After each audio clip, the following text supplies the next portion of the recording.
Hey there, I am Sye Rodriguez, and today I wanted to share with you some of my experience about tea. Specifically, can tea make you drunk? And I'm going to be reading some of the information I gathered from lots of sources in my search about tea. And so, before I really get into the whole subject of whether or not tea can make you drunk, I wanted to tell you a little bit about why I started to research this subject in the beginning.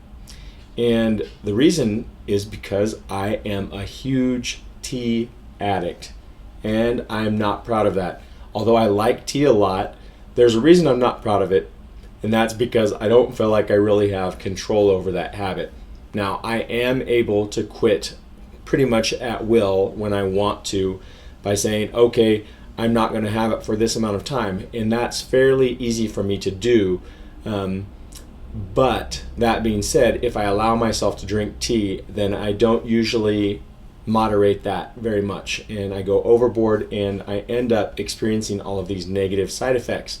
So I wanted to find out if there were any great benefits to quitting tea, as I had the suspicion that based upon my experience of not having tea sometimes for periods of time, that after the initial withdrawal symptoms, I start to feel a general sense of kind of peace and a more consistent overall emotional state. So I wanted to kind of see if other people had experienced that too, and if there were any real benefits that were kind of lasting benefits that people who were ex-tea addicts kind of realized they could get from quitting tea. And I did find some people out there like that, and I'm going to be leaving you some links to those people inside, either under this video or around this video on my website. One way or another, you'll be able to find those links through one of the links, either under the video or on my website. Now, that being said, let's go ahead and just get back to that question of, can tea make you drunk? And this is what I wrote. It might be more accurate to say that drinking too much tea can cause inebriation. And as quoted from dictionary.com, inebriation is to make drunks, to make drunk or intoxicate, to exhilarate, confuse, or stupefy mentally or emotionally.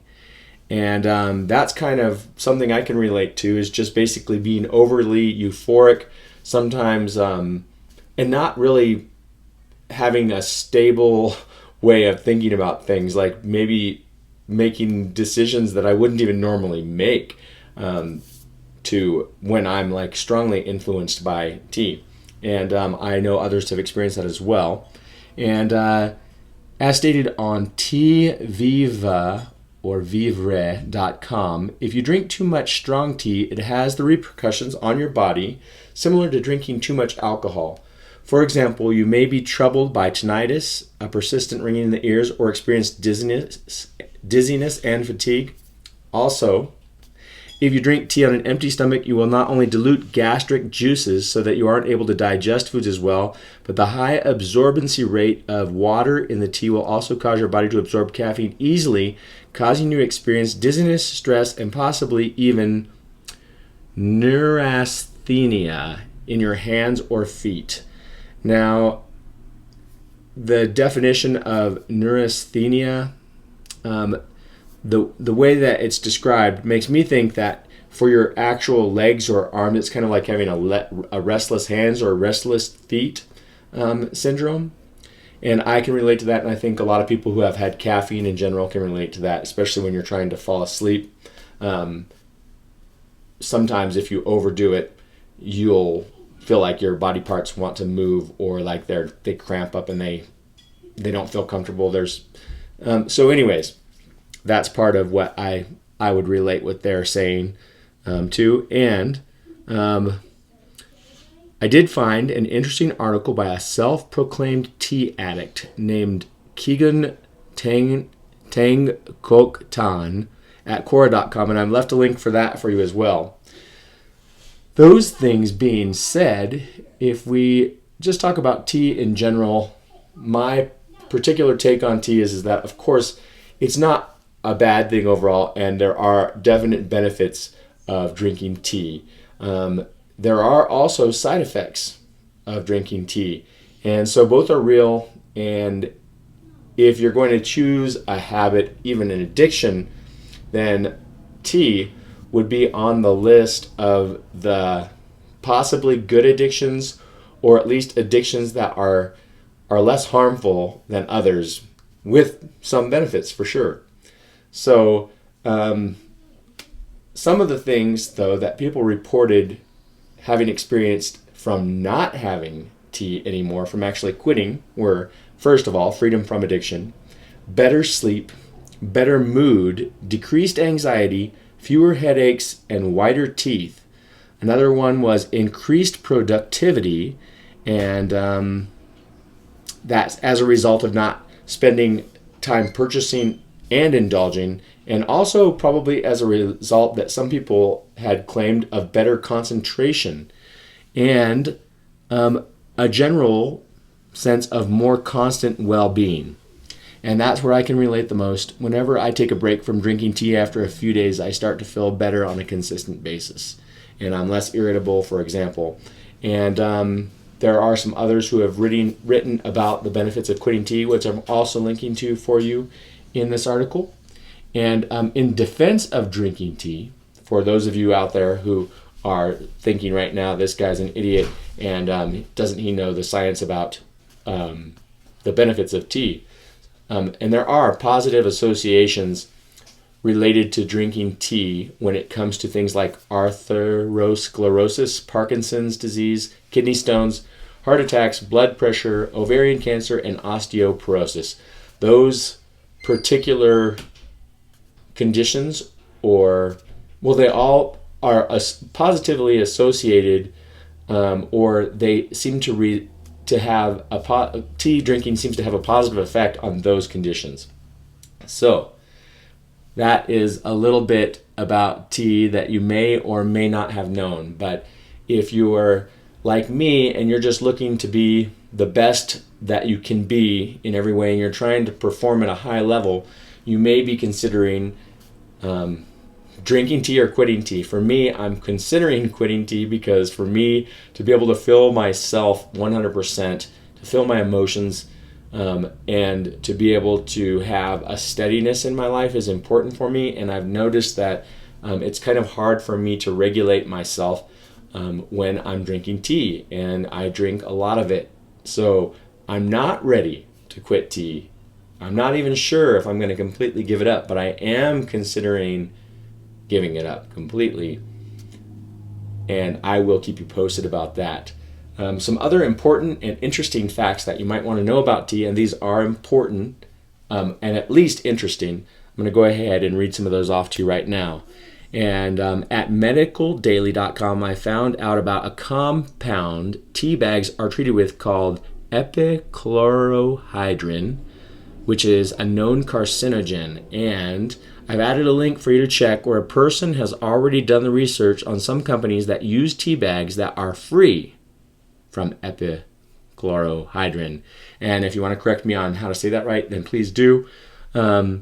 Also, paper tea bags are treated with, paper tea bags are treated with that compound.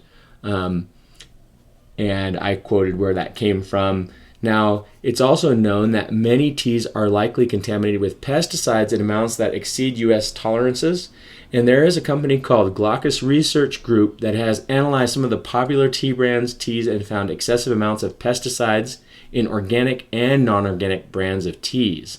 And I did read through some of those findings, and it was very interesting to just discover those brands specific to those findings. So I recommend drinking organic to start with, but there are even cases of organic teas, or so-called organic teas at least, that were contaminated with pesticides. And the company specifically that Glaucus, let me read this one more time, what the name of their company is.